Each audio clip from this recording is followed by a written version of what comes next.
they began to fade away, turning into smoke that dissolved into the air. Kira saw Arseny begin to melt, too, but his face became calm, as if he had finally found peace. "Thank you," he whispered before disappearing. As the crystal completely shattered, the forest began to change. Trees that looked dead before began to come to life. The sun broke through the thick crown, filling the clearing with warmth. But Kira felt her strength leaving her. She fell to her knees, feeling that the forest was really taking her, just as Arseny had warned. "I did it," she whispered, closing her eyes. Kira woke up at the edge of the forest. The sun was shining brightly and the air was fresh. She looked around and realized that the forest no longer seemed ominous. The villagers had gathered around her. Aunt Lydia, hugging her, was crying.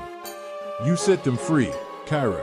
The forest is no longer cursed," she said. Kira was relieved, but knew she would never forget what had happened. She had returned home, but the forest remained a part of her. It was free now, as were the souls of those who had been its prisoners.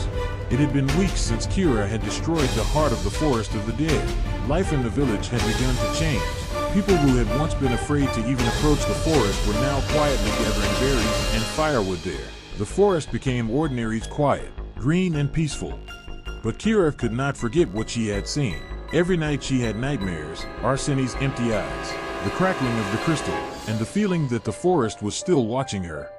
One morning, as Kira was about to leave for the city, Aunt Lydia handed her a small bag.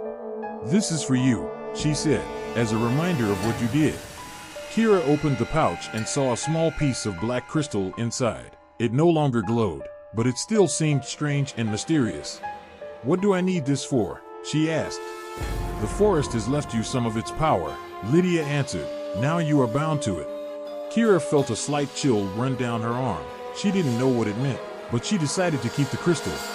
Before leaving, Kira decided to go into the forest one more time. She felt she had to say goodbye to this place. The forest greeted her with silence. It seemed different now. Soft light shone through the leaves. Birds sang, and the wind rustled pleasantly in the branches. Kira stopped in the clearing where the crystal had once stood.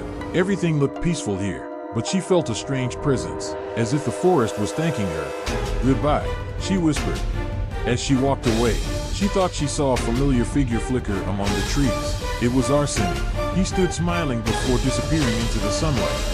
Back in the city, Kira started a new life. She studied stories of forests, ancient curses, and the forces of nature. Her interest in the world grew stronger, and her desire to protect nature grew deeper.